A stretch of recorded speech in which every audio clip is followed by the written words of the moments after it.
What's good, guys? Today I'm going to be breaking down the exact ad system that I would use to scale Shelby Sap to 100k plus months.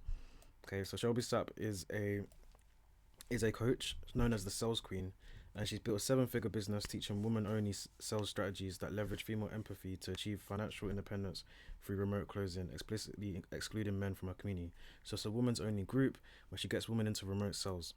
Okay, so her offer is called the She Sales Academy, and it's a 5k dollars remote sales training program that teaches women how to close high ticket deals from home through an all women community and step by step system. So as you can see, Shelby Sap has a very strong social presence. She has 1 million Instagram followers. She has 75k followers on her academy, and she has almost 12k subscribers on YouTube. This is really, really strong, and this is part of what will come to play in some of the ads that I'm gonna show you. So Shelby built a seven-figure business by systematically turning traditional female weakness in sales, empathy, intuition, authenticity into mathematical advantages. So she plays on the emotional side. So she's all the reasons why women shouldn't do sales, quote unquote. She says they're actually strengths when it comes to sales. So she raised the all woman sales academy, and it teaches the feminine psychology based closing techniques. So her unique approach combines authentic relationship building with data-driven resilience, positioning female traits as sales superpowers rather than obstacles to overcome. So essentially, what she does is her USP is she takes the what is seen as weaknesses in women, and she says no, these are actually strengths. So she positions herself. She has a very unique position, and it's a position that obviously can make a lot of money because not many people are doing this, and she's able to charge premium pricing and really play on the women empowerment kind of position here. So I'm gonna show you I'm gonna show you. Cool. So firstly, this is who Shelby's gonna be targeting. Well, here's an ICP based on a study I've done. So she's targeting young women aged 25 to 45. Currently high earners. Yes, I know 30k annually might not sound like a high earner, but technically 30k is relatively high earner compared to the average population. College educated, service industry background. Often mothers seeking work-life balance, not restricted to, but a lot of mothers get into that. So pain points are quite as expected: stuck in unfulfilling jobs, financial stress, lack of flexibility, lack of time freedom, location freedom, and financial freedom. They want financial independence, remote work, empowerment, willing to invest in themselves, and they're coachable, community orientated. Makes sense. And they want authenticity over fake it to make it, female empowerment. So they want the real deal here, not all these kind of guru kind of stuff. They want to know. She wants to attract people that value real deal. Like they want to put in the work, get the results, and work hard to get the empowerment. So she likes to target like teachers, service industry workers, corporate employees, stay-at-home moms, re-entering workforce, or women in male-dominated fields seeking change. So I'm not going to go too much into it, but a key identifier here, this is really important. So women who feel sales isn't for them but are motivated by financial necessity and lifestyle change. This is exactly who Shelby can convert by reforming sales as feminine empowerment. So this is a very key part of my ad strategy, which I'm going to go over now. And you're going to see now in the first layer of ads. So looking at the first layer of ads, so the layer one will be cold traffic. We have 3 layers of ads that I'm going to use with Shelby. So the first layer is going to be cold traffic. So this is sent to people who have never seen it before or aren't part of Academy through meta ads. Okay, they're going to be Andromeda compliant. So what it will be 2 ad sets, one broad, $150 per day, and another one is interest targeting. So targeting entrepreneurship, financial independence, and obviously only women. All of these ads will exclude men. Here's what it'll look like. So we have the campaign, the broad ad set, the interest ad set, and 15 to 25 Andromeda compliant ads. If you don't know how to make ads Andromeda compliant by now, literally right here, it's gonna come up with the video that I went over explaining Andromeda update and how to make your ads compliant. So with Andromeda we have to explore several different angles, and rather than before we used to separate our ads. So let's say if you had ads targeting financial interest or financial gain, they'll be separated from the ads that are kind of targeting location gain or maybe empowerment. So you would separate all the different messages, but now with Andromeda you keep all the messages in the same ad set because Meta can test against all the different messages at the same time. So Meta rewards creative diversification. So what we wanna do is we wanna have creative diversification. So this is super important because what we wanna do is we wanna target all different angles. So literally, all I would make a list of all the different reasons why someone would want to, all the different benefits and kind of desires and kind of different pain points, and each ad would have a messaging based on a different pain point or different desire. So as I said, financial independence. Maybe they want to take charge and build something for themselves. Maybe they feel like all their time is they want some time freedom. So like they work hard, they don't have any time to themselves. So that would be another angle.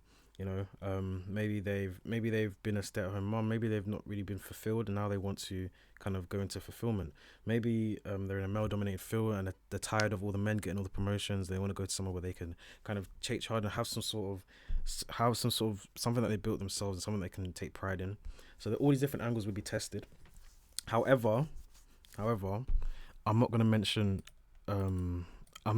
closing or sales, and the reason for this is because you can attract a wider range. I'm gonna literally get my pen here. You can attract a wider range of prospects who might not initially identify as salespeople, but are open to the opportunities. So if we play on a lot of financial angles, time angles, because the problem is if you were to start your ads off by talking about sales, you're going to instantly close off interest from a lot of women who aren't interested in sales. They might think they're not interested in sales, but if you target for the financial benefits, the location benefits, the time benefits, okay, the empowerment benefits first, you're going to open. You've gone from, let's say your audience size, people who are interested in closing, let's say your audience size is 100k, yeah. That's all you can target with, by mentioning closing from the start, because you would have blocked a lot of women. Would have just gone, nope, I'm not interested, I don't even know what that is. But if you target, so that's with closing. But if you target other, then you're probably opening to about, let's say, 2 million. 2 million. So you've gone from being able to target just 100k people. Now your audience size is 2 million, because you're playing on all the other different reasons why people come in. And I'm not saying we wouldn't mention closing at all, but we would start off not mentioning closing. One thing that I'm big on with ads is retargeting. You don't have to get. People don't convert from the first ad they see. This is super important. Okay, if you're gonna take in anything today, taking this. People do not convert from the first ad they see. You do not have to get everything out in your first ad. Okay, you don't have to get all your social proof out in the first ad. You don't have to get all your objection handling out in the first ad. You don't have to get all the benefits of joining your program out in the first ad. You don't have to get all your other social proof out in the first ad. Okay, get the first ad out, introduce people to your offer. Okay, these people are unaware, they've never seen you before. Then you can layer in retargeting. Now, what's wonderful about retargeting is cheaper. Okay, if you targeted 100 people before, you only need to target maybe 10 to 20 with retargeting. Okay, so retarget people with social proof, retarget people with objection handling. Okay, be patient. Let the ads do the talking. Okay, so one ad, they see one ad that introduces them to the offer, fine. Another ad that adds a bit of social proof testimonials, fine. Another ad that adds in objection handling. Okay, no one's converting from the first ad. Okay, give people time to digest your content. Don't force feed people your content. Don't force a lot of different messaging, different reasons why they should buy, different objection handling in one ad. Okay, let them see their ads one at a time. And Meta's brilliant at layering ads as well. Okay, so don't rush to get all your messages out in one ad. Yeah, so this is the framework I would use: hook, value proposition, social proof, emotional appeal, and a CTA to the funnel. So this is just an example of an ad. You can pause and have a read over. I'm not going to go into it here, but feel free to pause and kind of look into how I would structure an ad for Shelby. Yeah. So that is just so remember how I said the cold ads are $400 a day spend. This is $300 total. Okay, so this is direct to funnel. What I would also layer in is profile visit ads. Okay, so 2 ad sets again, basically the same as this, but instead of 300 a day, it's $50 a day. And the ads will be slightly different, so they'll be more motivational, encouraging, talking about entrepreneurship, financial independence. So same messaging, but this is more so. So this ad was more so like, I'm Shelby, I didn't grow a 7-figure business. She's talking about like how, imagine this, etc. If you're ready, stop waiting. This one's going to be very similar kind of angle, motivational, inspirational, but she's just going to be talking about if you want to learn more, if you're interested, if you want to see how this can be applied to you, just follow more for more behind the scenes, for more footage, etc. Just encouraging people to kind of get into the IG. The reason why this is going to be, I'm going to explain why I've done this as well further down the line, but to simplify it, what I would do is I would have an appointment setter in Shelby's IG. Everybody who follows would be DM'd and be encouraged to have a conversation in the DMs. This is where you can nurture. So we get people coming into the funnel from cold ads. From cold ads, people also come into the IG. The reason why this is important is because Shelby has 1 million followers on IG. The IG can do some of the heavy lifting. It doesn't have to. The ads on funnel doesn't have to do all the heavy lifting. Think of your ads as an ecosystem. It's not, people think it's just ad to funnel, and that is wrong. It's not wrong, but if you want to scale to 100k months, you're not going to scale by having ads to funnel, okay? You're going to have several different touch points. You need to cover 7 touch points, okay? So Shelby has an amazing IG. Someone could click on her ad, click to follow her, go through her content, become warmed up by all of this content that's going over different things. Student wins are there as well, social proof. She covers everything. Then they get a DM from who they think is Shelby, and they are being nurtured through the DMs. There are so many touch points being done already by just the first couple ads, or even just the first ad to the IG. So this will spend $100 per day, and depending on what's performing, so it's important as well to know what your strengths are. So after running these, this is the first one that I would run. I wouldn't even run the second layer yet. I would wait the first 72 hours, first 3 days, let the first layer run, see what's working, see what's not working. Maybe you think, okay, we're not really getting people into the IG, no conversations are really getting started. We might maybe cut it out completely, or we put the spend straight into the funnel, so $400 a day. Or maybe we increase the spend to the IG and decrease the spend to the funnel. Or maybe you realize that the interest ad set is rubbish. Maybe we're not going to use that anymore. Maybe we're going to go fully broad. Maybe we're going to change the interest. Maybe we're going to, so maybe I wouldn't pick more than 3 to 5 interests at a time as well, because otherwise you're going to have a lot of dead weight. Because what would happen is a couple of them may be working and a couple of them may be dead weight, and it makes the average, it makes the results average. Whereas if you use 3, you're less likely to have dead weight. Or if something works, it's fine, even if you have 1 that may be dead weight. Whereas if you had 5, you might have 2 that are working really well and 3 that are dead weight. So it make your results average, when really and truly you've got some interest in there that can make your average results super high. So 3 to 5 max, closer to 3 if possible. So this is what I mean about, I've mentioned before, you need to be like a surgeon. Okay, so when it comes to this stuff, you need to take your initiative and let things run. This is what makes the difference between an okay media buyer and a great media buyer. The ability to be able to run these systems, and not only run them, but look at the data and optimize continuously. So now we're going to go into layer 2. So I would turn layer 2 on maybe after 72 hours. You let things run, you're happy with the numbers, you're happy with the results, and you've got some data into the pixel, into the funnel. Okay, so I would run some direct response ads to the funnel, $30 a day, and the audience would be anyone who's watched 3 seconds of layer 1 ads. So anyone who's watched 3 seconds of any of these first ads from the IG or from the cold ads, and anyone who's engaged in her with her Instagram. So what happens, it could have been through the ad, or it could have just been through maybe they were interested in her IG, and now you brought them into the funnel. Okay, so now you brought people that haven't even seen any of her ads, but they've kind of went on her Instagram recently, and now they're into the funnel because now they're seeing some of her ads. Okay, so that's how to also bring a bunch of people into the funnel without actually directly targeting them, or like spending too much time or money trying to target them alone. You group them into here. The reason why is because anyone who's watched one of her ads, so the reason why the cold ads, it was layer 1, is because these are people that have probably never seen her before. Okay, so if someone's visited her IG or watched 3 seconds of the first ads, so now they've seen her before, so now they're a bit more familiar. So now we can go into a bit more, the content's not going to be as light. Okay, it's going to be a bit more educational, a bit more informative. Okay, so now we can mention remote closing and sales. So you can, again, feel free to pause and have a read of the script. But this is now, what if the traits you've been told make you too soft for sales are the very traits that make you unstoppable in it? So now we've talked about sales. But so if you look here, what if the real reason you're not where you want to be isn't you at all, but a system that was never built for women to rise? So no mention of sales here, but then there's mention of sales in this one, which is done on purpose.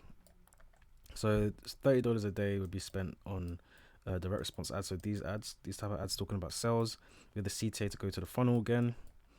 And then the framework is the same: hook, value proposition, social proof, emotional appeal, and CTA. So exactly, here's our maker. So talking about sales. Then again, what we'll also test is sending social proof to the funnel or IG. So this will be testimonials, case studies, success stories, just anything that's positioning Shelby as someone who is any sort of proof. Okay, so this could be wins. So client wins. This could be breaking down how she took someone from maybe they were in an unfulfilling job and now they're making 50K a month from sales. It could be a testimonial with someone saying like the experience with Shelby was amazing. They had a really good time and she helped change their life. Okay, now what I'm going to introduce is something called content nurturing.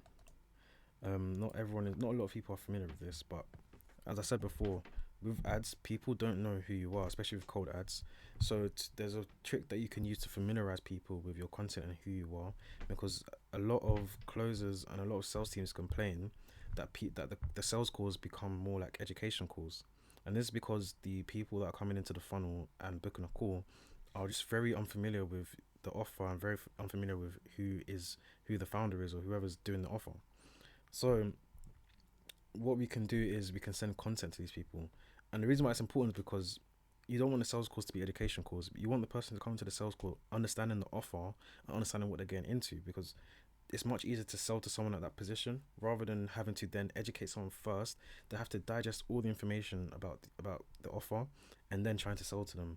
It makes life a lot harder. So what we do is Shelby, she has 1 million followers.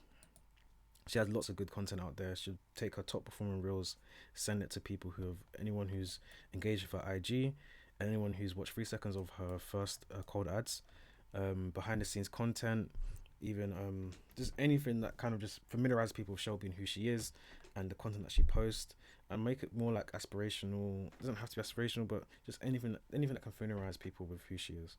Okay. So you can send people to her IG. Okay, don't exclude followers. Even though people may already follow her, we intentionally want this content to go in front of people regardless if they follow her or not.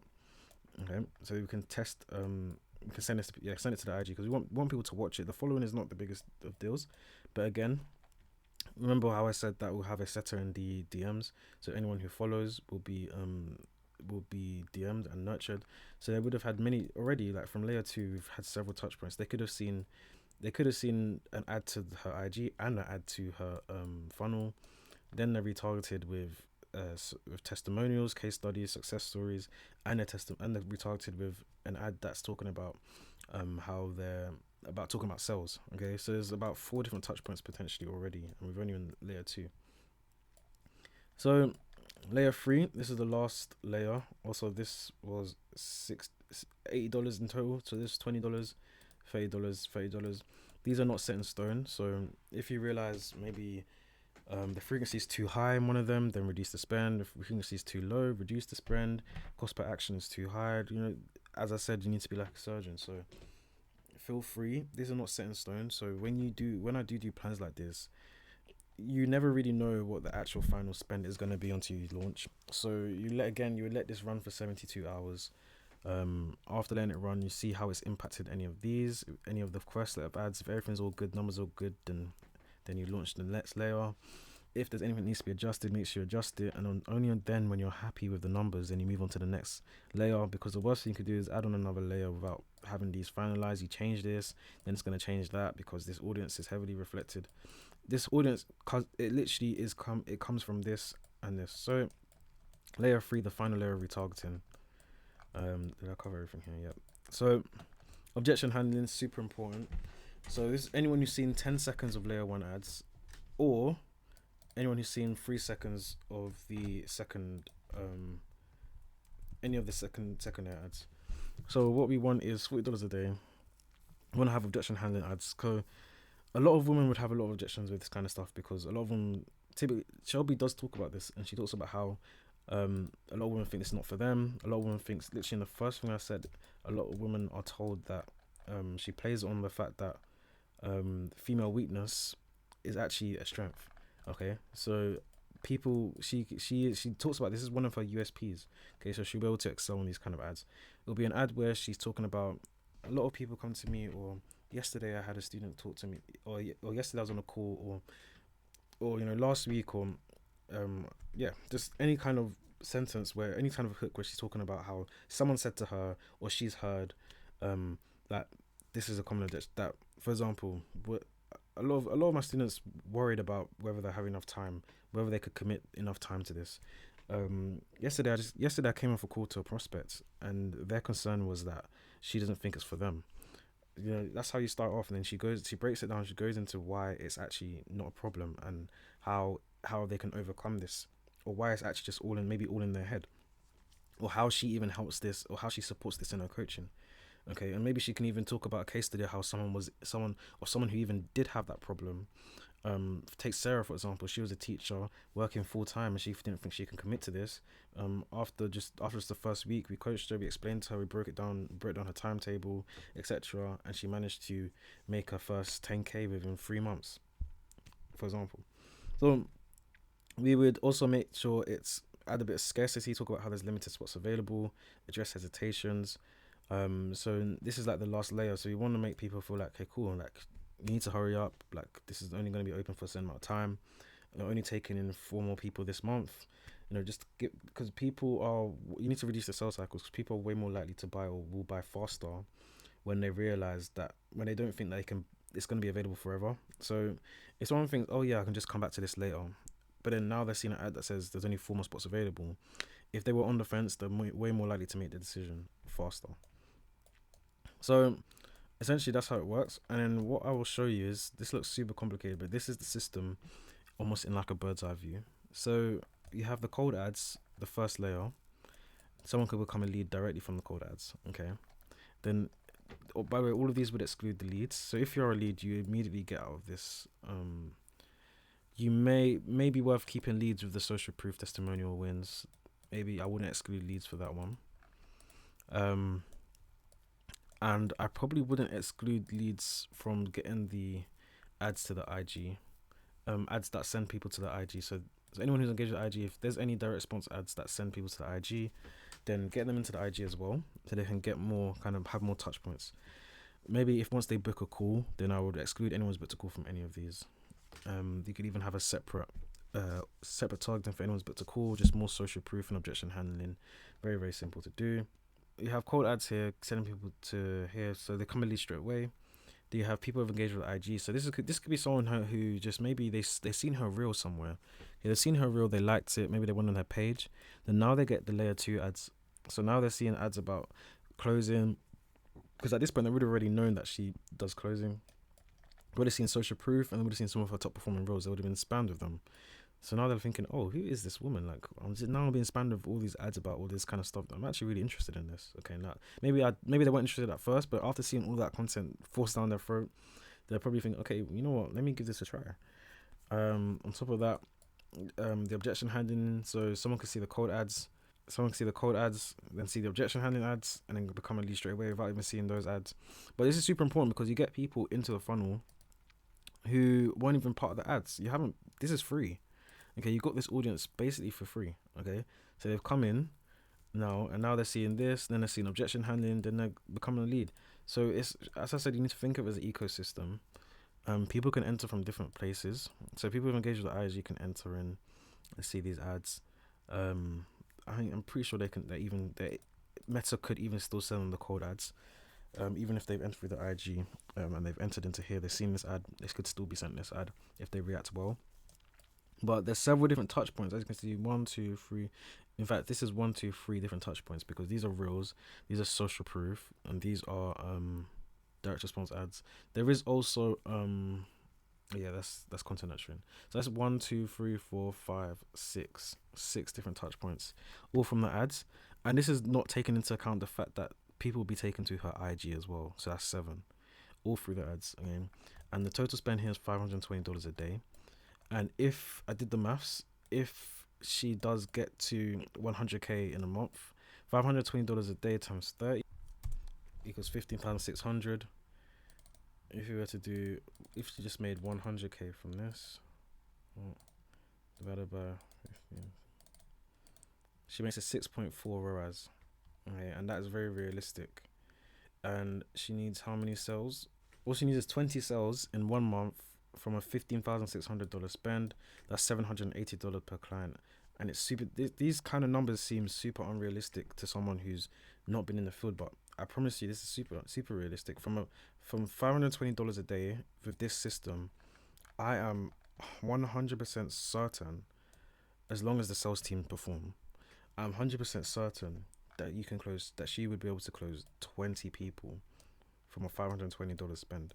That's less than one person per day to make 100k and have a 6.4x ROAS. Now I've got a couple bonuses to leave you guys on before we call it a day. So what we would do is create a lookalike. So here's a trick for you guys. So what we do is create a lookalike from all the unqualified leads, maybe low budget or they're poor fit, compile them into a spreadsheet, match them on Facebook and create a lookalike, then exclude this lookalike from all campaigns so they're not able to, so no one, also anyone who's very similar to unqualified leads would be disqualified from seeing them. This should increase your quality, and all the common objections from the calls, you can turn it into objection handling ads to ensure these objections are handled before people end up on the sales call, which is a super neat trick to have. Okay, so that's pretty much it in terms of ads from layer 1, 2 and 3.